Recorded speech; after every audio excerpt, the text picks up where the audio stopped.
आपसे प्रश्न ये है कि हमें बनाने वाला हमारा भगवान है, तो भगवान को किसने बनाया और उनके पास इतनी पावर, सबको समझने के लिए, सबको आशीर्वाद, ये सब उनके पास कैसे आया? हमारा और आपका नाम है जन्मा, हाँ जी।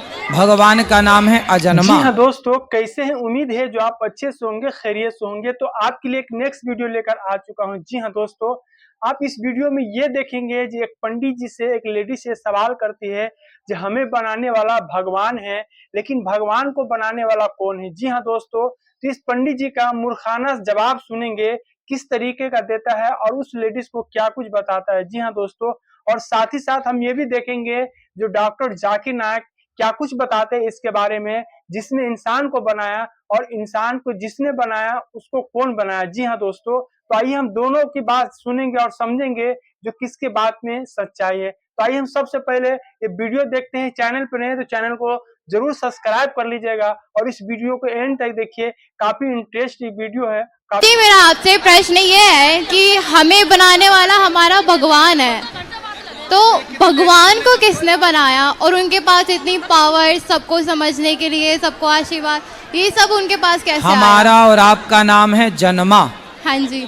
भगवान का नाम है अजन्मा।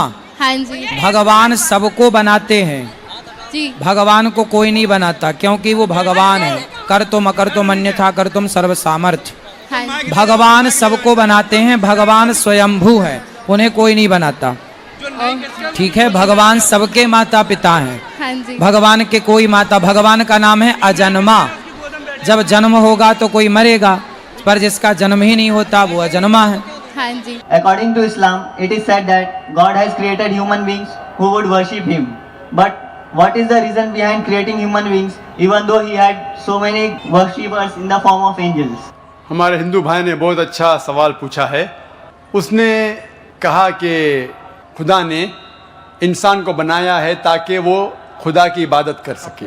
ऐसा ही कहा गया है कुरान में भी, सूरह धरियात में, सूरा नंबर 51 आयत नंबर 56 में, वमा खलक़तुल जिन्ना वल इंसा इल्ला लियअबुदून।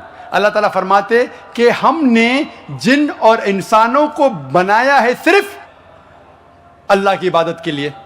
तो सवाल है हिंदू भाई का, बहुत अच्छा सवाल है कि अल्लाह ताला को इबादत की ज़रूरत क्या है? इतने चीज़ है, फरिश्ते हैं, तो इंसान अल्लाह की इबादत क्यों करे? क्या अल्लाह को ज़रूरत है? बहुत अच्छा सवाल है, बहुत अहम सवाल है। मिसाल के तौर पे हम कहते हैं अल्लाह अकबर, अल्लाह बड़ा है, अल्लाह महान है। हम अल्लाह महान बोलने से अल्लाह महान नहीं हो जाता है। हम बोले या ना बोले अल्लाह महान है, अल्लाह वो अकबर है। हम चाहे बोले या ना बोले, अल्लाह को फर्क नहीं पड़ता।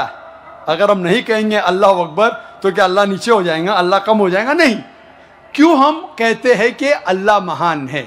अल्लाह ताला फरमाते हैं, सूरह फातिर सूरा नंबर 35 आयत नंबर 15 में लिखा है कि Allah doesn't require the creation but we require him. Allah सुब्हानहू व तआला को हमारी ज़रूरत नहीं है, लेकिन हमको अल्लाह की ज़रूरत है। हम अल्लाह सुब्हानहू व तआला की तारीफ़ करते हैं, इबादत करते हैं हमारे फ़ायदे के लिए। मिसाल के तौर पे जब भी हम किसी की तारीफ़ करते हैं, हम उसकी बात मानते हैं। मिसाल के तौर पे अगर आपकी वालदा को हार्ट अटैक होता है और आप जानते हैं कि एक हार्ट स्पेशलिस्ट जो दुनिया में सबसे बेहतर है वो आपके पास आता है या मौजूद है, और एक क्वैक है, एक अजनबी इंसान, अगर वो अजनबी इंसान आपसे कुछ कहेगा कि आपके वालदा को बचाने के लिए ये चीज़ करो, और एक मशहूर हार्ट स्पेशलिस्ट जो आप भी जानते हैं अगर वो कहेगा कि आपके वालदा को बचाने के लिए ये करो, आप किसकी बात मानेंगे? आप मानेंगे हार्ट स्पेशलिस्ट की बात। किसकी बात? Heart specialist. क्यों? वो हार्ट स्पेशलिस्ट मशहूर हार्ट स्पेशलिस्ट है। इसी तरीके से हम जब अल्लाह की इबादत करते हैं, हम मुसलमान, हम अल्लाह की तारीफ़ करते हैं, अल्हम्दुलिल्लाहि रब्बिल आलमीन अर्रहमानिर रहीम मालिक यौमिद्दीन, सब तारीफ़ करते हैं अल्लाह की। जब हम तारीफ़ करते हैं कि वो हाकिम हैं, वो रहमत वाला है, वो सबसे बड़ा है, सबसे ज़्यादा जानने वाला है, तो अल्लाह को तो फ़र्क नहीं पड़ता है। लेकिन हम जब उनकी तारीफ़ करते हैं उस अल्लाह की, तो अल्लाह जो अपनी किताब कुरान मजीद में हिदायत दे रहा है, हम उसके ऊपर अमल करते हैं। हम जब उसकी तारीफ़ करते हैं तो जाहिर है कि उसकी हिदायत के ऊपर भी अमल करेंगे। तो हम तारीफ कर रहे हैं हमारी भलाई के लिए, हम उसकी इबादत कर रहे हैं हमारी भलाई के लिए। अल्लाह को फर्क नहीं पड़ता, अल्लाह को हमारी जरूरत नहीं है, हमें अल्लाह की जरूरत है। तो हम जब तारीफ करते हैं, हमें पता चलता है कुरान में अल्लाह कहते हैं शराब मत पियो, तो हम शराब पीना छोड़ देते। फायदा किसका होता है? अल्लाह का। फायदा होता है हमारा, हम बीमारी से बचते, सिरोसिस ऑफ लिवर से बचते, कैंसर ऑफ इसोफेगस से बचते, कैंसर ऑफ लिवर से बचते। मैं सैकड़ों बीमारी के नाम ले सकता हूं डॉक्टर होने के लायक, अगर आप शराब नहीं पीते। अल्लाह ताला कहता है कि जुआ मत खेलो, फायदा किसका है? हमारा, अल्लाह का थोड़ी। तो हम अल्लाह की इबादत करते हैं हमारे फायदे के लिए, ताकि हम आखिरत में सफलता पाए। अल्लाह ताला कहते हैं सूरह मुल्क में, सूरह नंबर 67 आयत नंबर 2 में, अल्लज़ी खलक़ल मौत वल हयाता, अल्लाह ने मौत और जिंदगी बनाई ताकि वो ये जान ले कि हम में से कौन अच्छा है और हम इस इम्तिहान में सफलता पा सके। तो हम अल्लाह की इबादत करते हैं हमारे फायदे के लिए, अल्लाह को कोई फर्क नहीं होता।